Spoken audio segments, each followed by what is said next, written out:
नमस्कार, आप देख रहे हैं चुनाव आज तक और आपके साथ मैं हूं सईद अंसारी। केंद्रीय सड़क परिवहन राज्य मंत्री जनरल वीके सिंह ने पीओके यानी कि पाक अधिकृत कश्मीर को लेकर एक चौंकाने वाला बयान दिया। उन्होंने कहा कि जल्द ही पीओके स्वयं भारत में मिल जाएगा। उनके इस बयान के बाद से तरह तरह के कयास लग रहे हैं। तो आज चुनावी क्लास में बात इसी पीओके की हम करेंगे। क्या है मामला, कैसे ये पेचीदा मुद्दा है।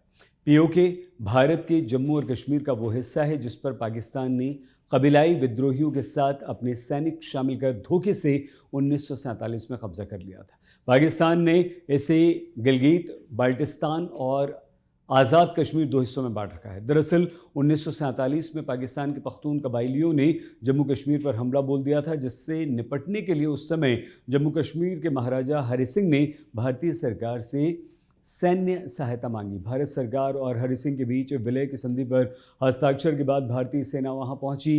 कबाइलियों के विरुद्ध मोर्चा भारतीय सेना ने संभाला। तब तक कबाइली गिलगिट बाल्टिस्तान, मीरपुर, मुजफ्फराबाद के अलावा स्कार्दू, करगिल और द्रास पर भी कब्जा कर चुके थे। भारतीय सेना ने अगस्त 1948 आते आते द्रास और करगिल को तो वापस ले लिया।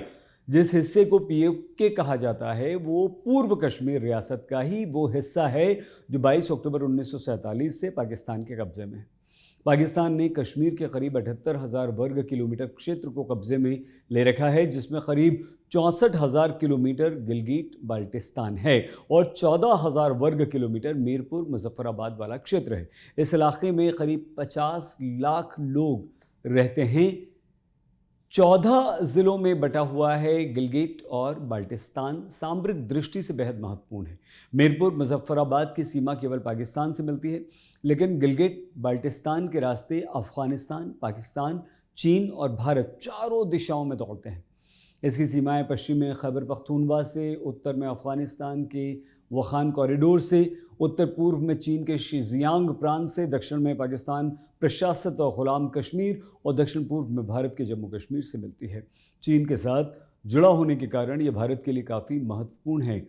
चीन ने 60 के दशक में गिलगिट बाल्टिस्तान होते हुए काराकोरम हाईवे बनाया था। दुनिया की 25 सबसे ऊंची पहाड़ की चोटियों में से 8 इसी इलाके में हैं, जिनमें माउंट एवरेस्ट के बाद दूसरी सबसे ऊंची पहाड़ की चोटी K2 भी शामिल है। पोलर क्षेत्र का सबसे बड़ा ग्लेशियर, दूसरा सबसे बड़ा देवसाई प्लेटू भी इसी इलाके में। खदानों के हिसाब से इलाका बहुत धनी है। यहाँ प्रचुर मात्रा में सोना, माइका, तांबा, कीमती पत्थर पाए जाते हैं। पर्यटन की दृष्टि से दुनिया के सबसे खूबसूरत इलाकों में से एक है। बेहद बेहद खूबसूरत है। तो इन दोनों इलाकों के राजनीतिक अस्तित्व पर अगर हम ध्यान दें तो मीरपुर मुजफ्फराबाद वाले क्षेत्र को विशेष दर्जा प्राप्त है और पाकिस्तान इसे आज़ाद कश्मीर कहता है। यहाँ आधिकारिक तौर पर पाकिस्तान से आए लोगों के बसने पर प्रतिबंध है, लेकिन गिलगिट बाल्टिस्तान से जुल्फिकार अली भुट्टो के काल में ये सुविधा छीन ली गई थी। पाकिस्तान की सरकारों ने हर संभव प्रयास किया कि गिलगिट बाल्टिस्तान की पहचान बदलकर उसे पाकिस्तान के करीब लाया जाए। इस इलाके में बाहर से लोग बसाए गए। यही कारण है कि 1998 से 2011 के बीच गिलगिट बाल्टिस्तान की जनसंख्या 63% बढ़ गई, जबकि मीरपुर मुजफ्फराबाद इलाके की जनसंख्या केवल 23% बढ़ी। मीरपुर मुजफ्फराबाद और गिलगिट बाल्टिस्तान की अधिकतर जनसंख्या मुसलमान है, लेकिन गिलगिट के मुसलमानों का रहन सहन और भाषा पाकिस्तानी मुसलमानों से अलग है। ये थोड़ा सा पाकिस्तानी मुसलमानों से अलग दिखते हैं। इनका कल्चर, इनकी हर चीज़ अलग है। गिलगिट बाल्टिस्तान में आज भले ही 100% आबादी मुसलमानों की हो, लेकिन इतिहास कुछ और ही बयान करता है। प्राचीन काल में यहाँ मौर्य वंश का शासन था। अशोक ने यहाँ बौद्ध धर्म का प्रचार किया था। पहली और दूसरी शताब्दी में यहाँ कृषाण वंश का शासन था। मध्यकाल में शाहजहां ने 1637 में इस इलाके पर कब्जा किया। 1753 तक ये मुग़लों के अधीन रहा। इसके बाद इस इलाके पर अफ़गानों का कब्जा हो गया, जो 1819 तक चला और इसी वर्ष सिखों ने गुलाब सिंह के नेतृत्व में यहाँ कब्जा कर लिया। अंग्रेज़ों ने भी इस इलाके में अपनी राजनीतिक महत्वाकांक्षा दिखाई।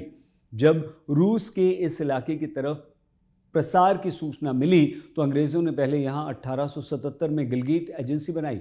बाद में उन्होंने 1935 में महाराजा से इस इलाके को 60 वर्ष के लिए लीज पर ले लिया था। 1947 में देश आज़ाद होने के बाद अंग्रेज़ों ने यह इलाका महाराजा को लौटा दिया। दो प्रमुख यात्री लेखकों प्राचीन काल में हेनसांग और मध्यकाल में इब्न बतूता इस इलाके के दौरे पर गए थे और अपने वृत्तांत में इसका उल्लेख उन्होंने किया। जाहिर सी बात है, इस इलाके में तब हिंदू जनसंख्या भी होती थी। यहाँ बने प्रसिद्ध मंदिर इसकी गवाही देते हैं। इसका सबसे बड़ा उदाहरण शारदा पीठ है, जिसके बारे में कहा जाता है कि शंकराचार्य भी इस स्थल पर गए थे और उन्हें ये उपाधि शारदा पीठ से ही मिली थी, यानी कि शंकराचार्य की उपाधि। अब बात जनरल वीके सिंह के ताज़ा बयान की भी आइए कर लेते हैं। आपके मन में ये प्रश्न अवश्य उठ रहा होगा कि जनरल वीके सिंह ने पीओके के खुद भारत में शामिल होने की बात क्यों कही और क्या वास्तव में ऐसा संभव है। तो आइए सबसे पहले हम आपको जनरल वीके सिंह का बयान सुनवा देते हैं और उसके बाद आगे बढ़ते हैं। बयान सुनिए, आपको समझने में आसानी होगी।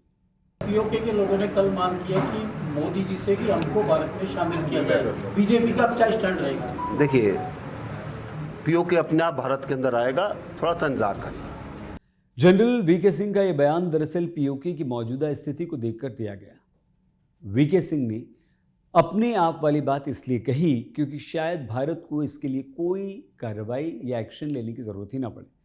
पाकिस्तान जिस तरह गरीबी, कंगाली, भुखमरी के दलदल में धंसता जा रहा है, संभव है कि आने वाले वर्षों में गृह युद्ध के बाद उसके कई और सारे टुकड़े हो जाएं और पीओके की जनता स्वयं खुद ब खुद तिरंगा झंडा उठा ले। पाकिस्तान में राजनीतिक अस्थिरता तो पहले से ही थी। इस समय अर्थव्यवस्था की स्थिति बेहद ख़राब है। रोज़मर्रा की ज़रूरत की चीज़ें, डीजल, पेट्रोल आम आदमी की पहुंच से बहुत दूर हो गया है। विदेशी मुद्रा भंडार खाली हो चुका है। पीओके के लोगों का गुस्सा इसलिए भी अधिक है क्योंकि पाकिस्तान की सरकार उनके संसाधनों को खर्च कर रही है, लेकिन इस क्षेत्र को फ़ायदा नहीं दे रही। पीओके की जनता से टैक्स अधिक लिया जा रहा है। इसी क्षेत्र में बिजली सबसे अधिक पैदा की जाती है, लेकिन जनता को बिजली का भुगतान अधिक करना पड़ रहा है। पीओके के सैकड़ों लोग अपने शासन को भारत के साथ जुड़ने की धमकी लगातार दे रहे हैं। धरने, प्रदर्शन, बड़े बड़े आंदोलन में कहा जाता है कि हम भारत के साथ चले जाएंगे। सुनिए पीओके के लोगों की ये बातें। मैं हिंदुस्तान, इंडिया से मदद करते हैं। हम मोदी से मदद तलब कर रहे हैं कि आओ और इनको सीधा करो। ये रकबे तुम्हारे हैं मोदी, ये सिखों के, गैर मुस्लिमों के रकबे हैं, किसी के बाप के नहीं है, किसी की माँ को जहेज में नहीं मिले हुए, ठीक है, ना पुलिस के ना किसी और के। गैर मुस्लिमों के रकबे, गैर मुस्लिम आए। हम अपील करते हैं हिंदुस्तानी गवर्नमेंट से कि खुदारा नरेंद्र मोदी आओ और इस जुल्म से यहाँ निजात दिलाओ लोगों को। अगले वर्ष होने वाले लोकसभा चुनाव में पीओके की एक बड़ा मुद्दा बनने की भी संभावना है। अगर देखें तो सबसे पहली बात यह है कि अखंड भारत आरएसएस और बीजेपी का पुराना नारा और सपना है। कुछ दिन पहले भी आरएसएस के प्रमुख मोहन भागवत ने कहा था कि अखंड भारत का सपना जल्द सच्चाई बन सकता है। पीओके भी अखंड भारत में शामिल है। प्रधानमंत्री नरेंद्र मोदी से लेकर रक्षा मंत्री राजनाथ सिंह, गृह मंत्री अमित शाह भी समय समय पर पीओके को लेकर बयान देते रहे हैं। 15 अगस्त 2016 को लाल किले से भाषण देते हुए पीएम मोदी ने गिलगिट बाल्टिस्तान में लोगों पर हो रहे जुल्मों का उल्लेख किया था। लोकसभा में जम्मू कश्मीर से आर्टिकल 370 हटाने संबंधी प्रस्ताव पेश करते हुए गृह मंत्री अमित शाह ने कहा था कि वो जब भी जम्मू कश्मीर की बात करते हैं तो उसमें पीओके और अक्साई चिन्ह भी शामिल है। अमित शाह ने कहा था कि उनकी सरकार के एजेंडे में पीओके शामिल है। इसके बाद हिमाचल प्रदेश में विधानसभा चुनावों के दौरान रक्षा मंत्री राजनाथ सिंह मंच से भाषण दे रहे थे तो लोगों ने पीओके चाहिए के नारे लगाने शुरू कर दिए। इस पर राजनाथ सिंह ने कहा था धैर्य रखें, जल्द मिलेगा। तो जाहिर है पीओके का मुद्दा बीजेपी के एजेंडे का महत्वपूर्ण हिस्सा है। एक ऐसा मुद्दा है जिसे लेकर केंद्र सरकार की किसी पहल का विपक्षी पार्टियां भी शायद ही विरोध करें।